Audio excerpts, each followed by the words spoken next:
আসলে আপনাদের স্বাগতম। আমি আপনাদের জন্য আজকে একটি নতুন টপিকস নিয়ে এসেছি, যেটি আমি আপনাদেরকে খাতার মাধ্যমে যেভাবে প্রতিনিয়ত যেভাবে দেখাই ওইভাবে আপনাদেরকে দেখাবো, সুন্দরভাবে বুঝিয়ে দেবো কেবল কোন দিক থেকে কোন দিকে যাবে, কোন দিকে সংযুক্ত করতে হবে, এটা আপনাদেরকে আমি সুন্দরভাবে দেখাই দিব। তো আমার টপিকসটি যদি আজকের টপিকসটি যদি ভালো লেগে থাকে তাহলে লাইক কমেন্ট শেয়ার করে আমার পাশে থাকবে এবং সাবস্ক্রাইব করবেন, বেল আইকন ক্লিক করবেন। ধন্যবাদ। তো বন্ধুরা, আমাদের এখানে আমি আপনাদেরকে দেখুন এদিকে লেআউট ডায়াগ্রাম আঁকছি। এখানে হচ্ছে আমাদের 6টি রুমের ডায়াগ্রাম। ধরুন এই একটি রুম, এইটি রুম, এইটি একটি রুম, এটি একটি রুম, এটি একটি রুম, এটি একটি রুম, তো মোট 6টি রুম। তো 6টি রুমের মধ্যে আমরা কীভাবে ওয়ারিং ডায়াগ্রামটা করতে পারি, এখানে আমাদের লেআউট আঁকানো আছে। এখন আমরা ওয়ারিং করব।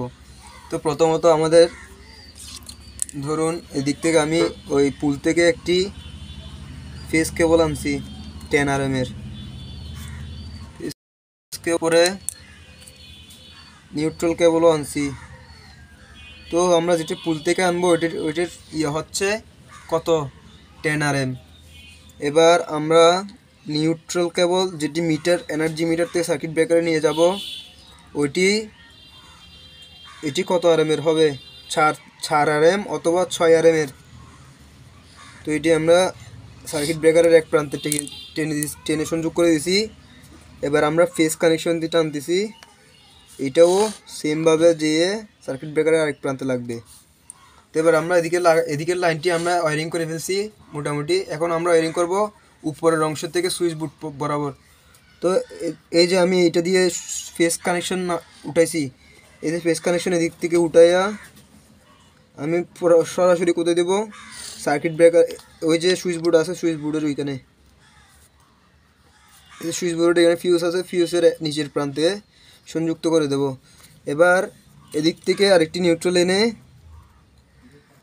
সরাসরি 3 বক্সের যেখানে জয়েন্ট হবে আমাদের ওই জয়েন্ট বক্সে নিয়ে যেতে হবে।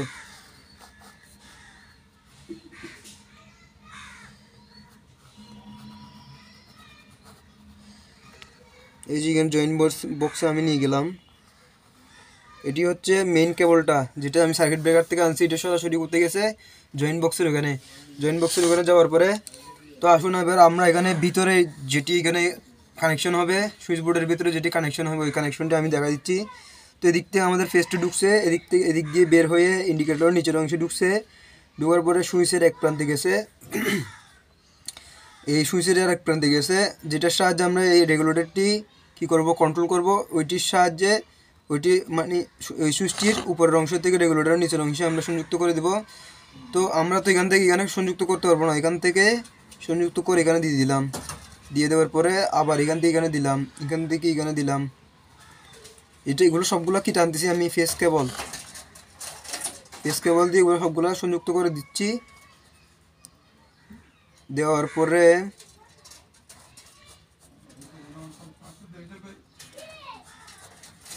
এবার আমাদের এই লাইনগুলা, আমাদের সুইচ বোর্ডের লাইনগুলো কী হয়ে গেছে, সংযুক্ত করা হয়ে গেছে। সংযুক্ত হওয়ার পরে এবার এই যে এখানে দিছি একটা ফ্যান, একটা টিউবলাইট, এখানে একটি টিউবলাইট, এখানে একটি বাল্ব, ফিলামেন্ট বাল্ব, এখানে একটি টিউবলাইট, এখানে একটি ফ্যান, এখানে একটি টিউবলাইট, এখানে একটি ফ্যান, এখানে একটি ফিলামেন্ট বাল্ব।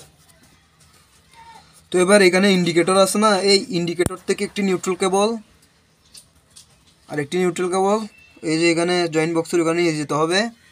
নিয়ে যাওয়ার পরে এবার আসুন আমরা এদিকে নিউট্রাল, এই যে এখান থেকে একটি আনলাম নিউট্রাল, এই নিউট্রালটি এনে আবার এখানের সাথে সংযুক্ত করে নিউট্রালটি সোজাসুজি এখানে নিয়ে আসলাম। নিয়ে আসার পরে এদিক থেকে যে নিউট্রালটি আসবে ওই নিউট্রাল সবগুলা একত্রিত করে আমি একটা দিয়ে এদিকের চ্যানেলটা দিয়ে 3টি লাইন এনে এখানে দিলাম জয়েন্ট বক্সে। এবার এদিক থেকে যে নিউট্রাল কেবলগুলো আসছে ওই নিউট্রাল কেবলগুলো সবগুলো একসাথে সংযুক্ত করে আমি এই যে এখানে জয়েন্ট বক্সে নিয়ে আসছি, যেখানে পিকচার জয়েন্টটি দিব। দেওয়ার পরে এখন আমরা আসুন কীভাবে ফেস লাইনগুলো মানে কোথায় কীভাবে সংযুক্ত দিতে হবে। তো এবার ফেস কেবলের সংযুক্তটা হচ্ছে আলাদা আলাদাভাবে দিতে হবে। আমি এগুলোর মতো কী করতে পারবো না, এরকম করে জোড়া একটির সাথে একটি মানে জয়েন্ট হিসেবে দিতে পারবো না। তো আমাদের ফেস কেবলগুলো আলাদা আলাদাভাবে দিতে হবে, কেননা আমাদের ফেস কেবলে একটি সুইচ আলাদা আলাদা। তো এই ধরুন এই টিউবলাইটটির সুইচ এখানে আছে, এই যে সুইচটার সাথে আমি সংযুক্ত করে দিলাম টিউবলাইটের লাইনটা। এই যে এখানে ফিলামেন্ট বাল্বের লাইন ফেস কেবলটা, এটি এনে আরেকটি সুইচের সাথে সংযুক্ত করে দিলাম। এবার এখান থেকে যে ফেস কেবলটা আসছে, নিউট্রাল কেবলটা এখানের সাথে সংযুক্ত করে দিলাম। এই যে ফেস কেবল যেটা আসছে ওইটা এখান থেকে আবার নিয়ে যেয়ে এই যে এখানে একটি সুইচ আছে, এই যে সুইচের সাথে সংযুক্ত করে দিলাম। এই যে ফ্যানের লাইনটি এনে এদিকে এনে একটি রেগুলেটরের সাথে সংযুক্ত করে দিলাম। এবার এদিক থেকে টিউবলাইটের লাইন ফেস কেবলটি এনে আমি আরেকটি সুইচের মধ্যে দিয়ে দিব। এই যে দিয়ে দিলাম। এই যে এখানে একটি রেগুলেটর আছে, এখানে একটি রেগুলেটর আছে। তো এই যে এখান থেকে ফ্যানের লাইনের যেটা ফেস আসবে সেটা এখানে রেগুলেটরটাতে পড়বে।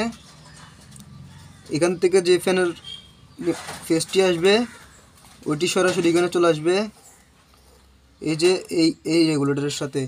এখানে আর দুটি বাল্ব আছে না, এই যে একটি বাল্বের লাইন যাবে, এটি যে সরাসরি কোথায় লাগবে এখানে, আর একটি বাল্বের লাইন আছে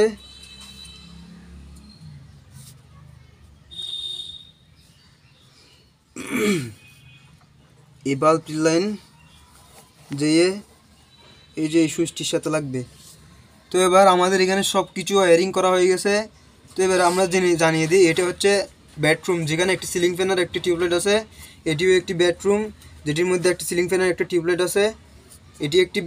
এটি হচ্ছে স্টোররুম, এটি হচ্ছে ধরুন টয়লেট, আর এটি হচ্ছে মাঝখানে মিডল পয়েন্ট আর কি, যেটা দিয়ে আমরা বাড়িতে ঢুকি, ওই দিক দিয়ে লাইনটি গেছে, ঠিক আছে। তো এইখানে একটি সিলিং ফ্যান দিছি, এখানে একটি টিউবলাইট দিছি। তো এটি হচ্ছে আমাদের 6টি রুমের, মানে 6টি রুমের মধ্যে আমি কীভাবে ডায়াগ্রামটি করছি, এটি হচ্ছে এই ধরনের ডায়াগ্রাম।